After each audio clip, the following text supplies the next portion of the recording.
Students, मैं Yatin Pratap fourth semester में आप लोगों को शांति शिक्षा वाला पेपर पढ़ाऊंगा। इसमें शांति शिक्षा के अंतर्गत हम लोग साथी समूह को पढ़ रहे थे। साथी समूह में विशेषताओं को पढ़ रहे थे, उनमें क्या विशेषताएं हैं उनको समझते हैं।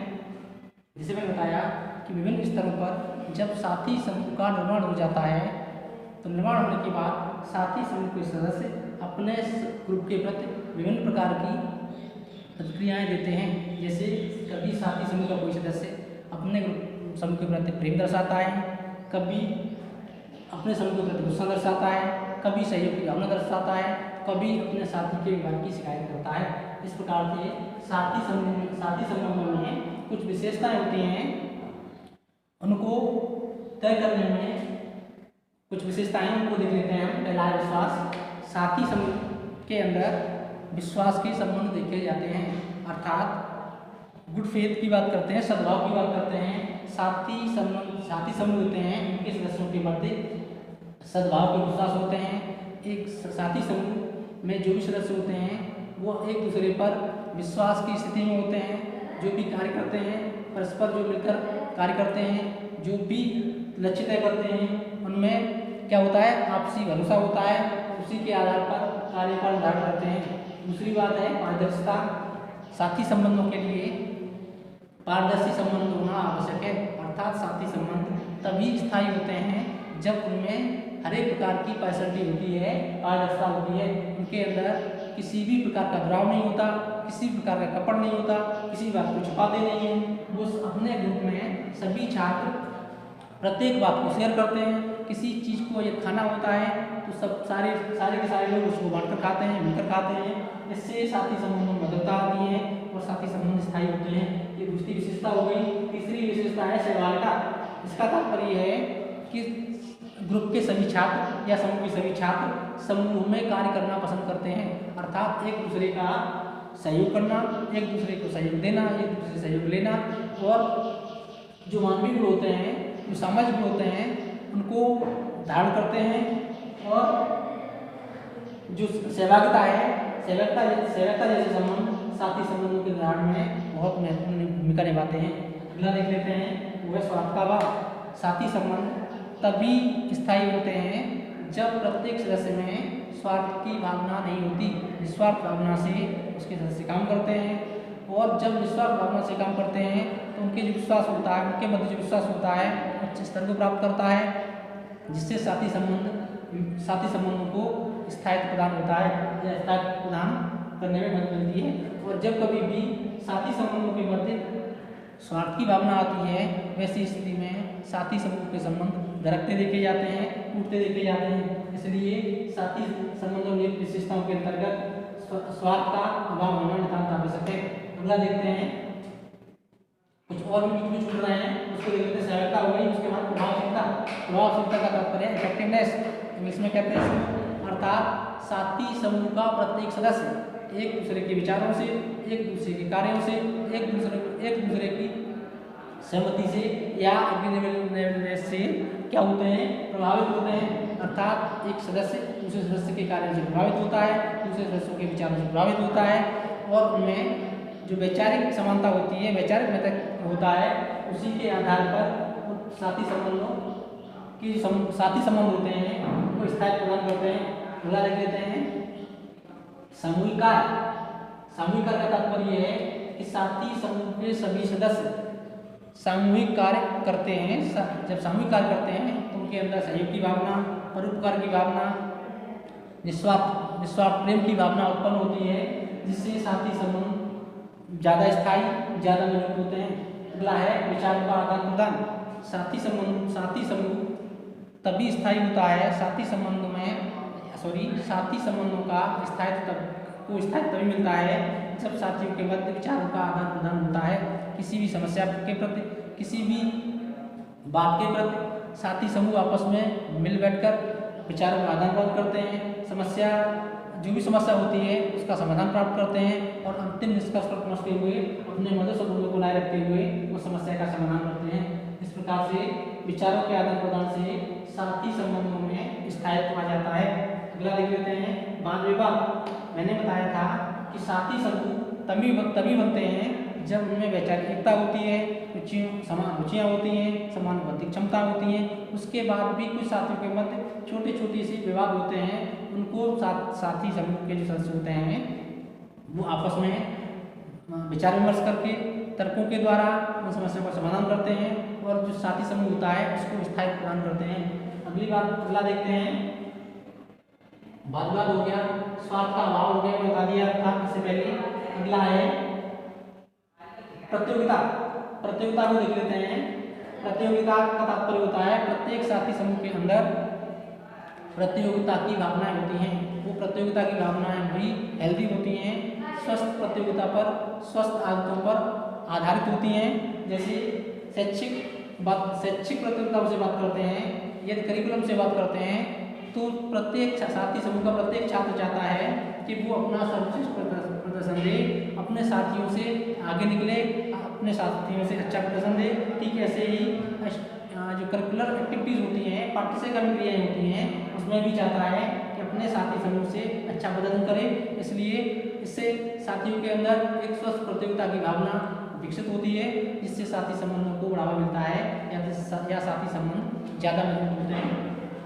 नेक्स्ट देख लेते हैं, वो है नैतिक एवं मानवीय मूल्यों का विकास। नैतिक एवं मानवीय मूल्यों का विकास, इसको समझते हैं। नैतिकता प्रत्येक बच्चे के चरित्र के लिए आवश्यक है। उसका चारित्रिक विकास तभी संभव होता है जब बच्चे के अंदर नैतिक मूल्यों का विकास होता है। नैतिक मूल्यों के साथ साथ मानवीय गुण जैसे सत्य, अहिंसा, परोपकार, चोरी न करना, अपरिग्रह, तमाम मानवीय गुण होते हैं जो साथी संबंधों को स्थायित्व प्रदान करते हैं। इस प्रकार से हम लोगों ने साथी संबंधों में विशेषताओं को पढ़ा।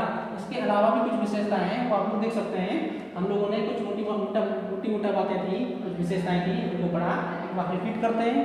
पहला है विश्वास, दूसरा है पारदर्शिता, तीसरा है सहभागिता, चौथा है प्रभावशीलता, पांचवा है प्रतियोगिता, छठवां है समूहकार, सातवां है विचारों का आदान प्रदान, आठवां है वाद विवाद, नौवां है स्वार्थ का अभाव, दसवां है नैतिक एवं मानवीय दृष्टिकोण। इस प्रकार से हम लोगों ने साथी संबंधों में नैतिक विशेषताओं को पढ़ा। आगे देखते हैं अब सामाजिक बोध।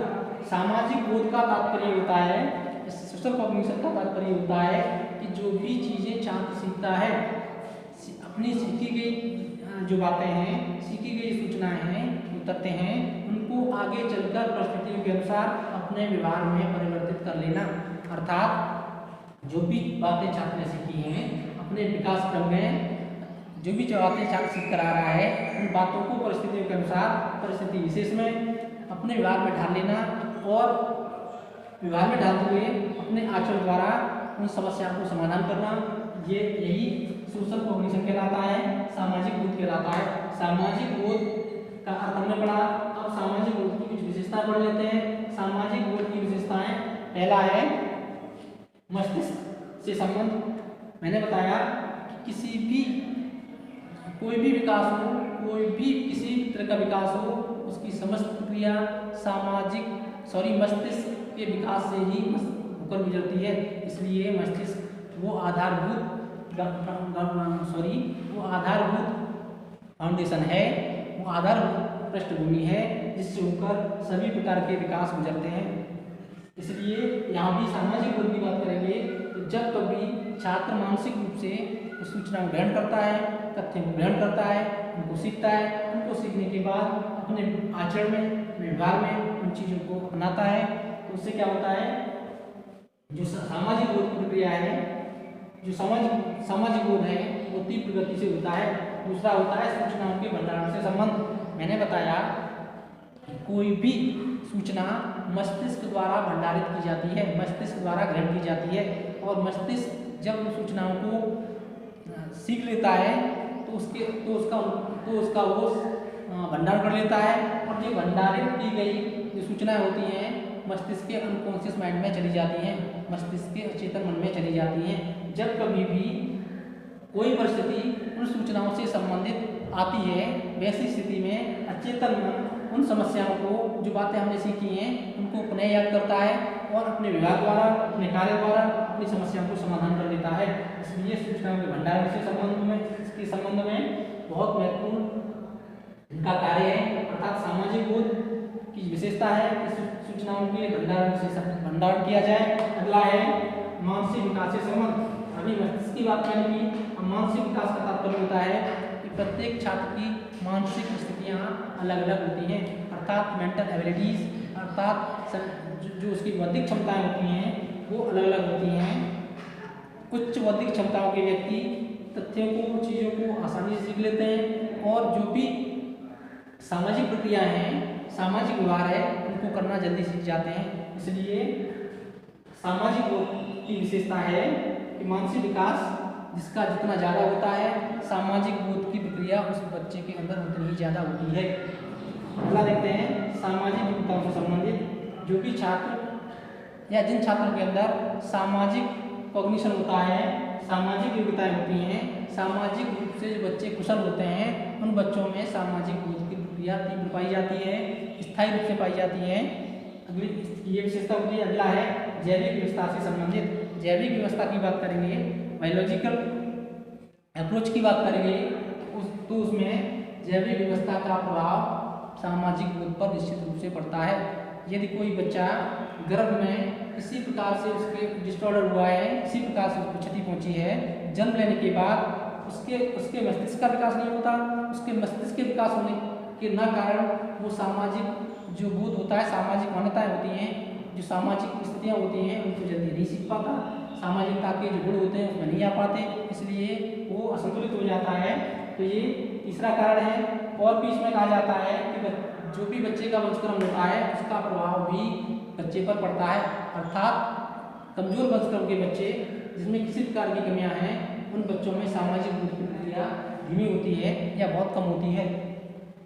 आगे देखते हैं वो है सामाजिक व्यवस्था से संबंध। जिन छात्रों के अंदर समाज से संबंधित जो भी समस्याएं हैं, जो भी कमियां हैं, अर्थात समाज को नेतृत्व करने की जिन बच्चों के अंदर क्षमता अधिक होती है, उनमें सामाजिक बोध की प्रक्रिया तीव्र होती है। अगला देखते हैं गत्यात्मक कौशलों से संबंध की बात करेंगे, अर्थात मोटर स्किल की बात करेंगे। जिन छात्रों के अंदर मोटर स्किल की भावना, मोटर स्किल की क्षमताएं, गत्यात्मक क्षमताएं बहुत ज़्यादा होती हैं, उन छात्रों में सामाजिक बोध की प्रक्रिया होती है, वो तीव्र होती है। अगला देखते हैं ध्यान से संबंध। जो बच्चे किसी भी परिस्थिति पर, किसी भी समस्या पर जितना ज़्यादा अपने मन को कंसंट्रेट कर पाते हैं, अपने ब्रेन को कंसंट्रेट कर पाते हैं, एकाग्रचित कर पाते हैं, उन बच्चों के सामाजिक बोध की प्रक्रिया बहुत अच्छी होती है, बहुत तीव्र होती है। ऐसे बच्चे सामाजिक रूप से संतुलित होते हैं, सामाजिक रूप से समाहित होते हैं। अगला है तर्क एवं चिंतन से संबंध। जो बच्चे जितना ज़्यादा तर्क कर ले, किसी भी समस्या पर तर्क करने में सक्षम होते हैं, उस पर मनन करने में सक्षम होते हैं, उस पर विचार करने में सक्षम होते हैं, उन बच्चों में सामाजिक बोध की प्रक्रिया उतनी ही तीव्र होती है। अगला देखते हैं संस्कृति एवं सभ्यता से संबंध। इसमें देखते हैं जिन बच्चों की संस्कृति समृद्ध होती है, जो बच्चे संस्कृति उन क्षेत्रों से आते हैं, जिनकी उन परिवारों से आते हैं, उन समाजों से आते हैं, जो सांस्कृतिक रूप से सभ्य हैं, सुसंस्कृत हैं, उन बच्चों की सामाजिक बोध की शक्ति बहुत तीव्र होती है, बहुत अच्छी होती है। इस प्रकार से हम लोगों ने यहाँ पर दो टॉपिक कवर किए। साथी संबंधों में विशेषताएं वो हमने देखी, अगला देखा सामाजिक बोध की विशेषताएं, इन दोनों को हमने कवर किया है। इससे संबंधित आपको जो भी क्वेरीज करनी हो वो आप कमेंट सेक्शन में जाएं, वहाँ पर आप जो भी पूछना है पूछें, मैं उसका सलूशन दूंगा। आज के लिए बस इतना ही, धन्यवाद।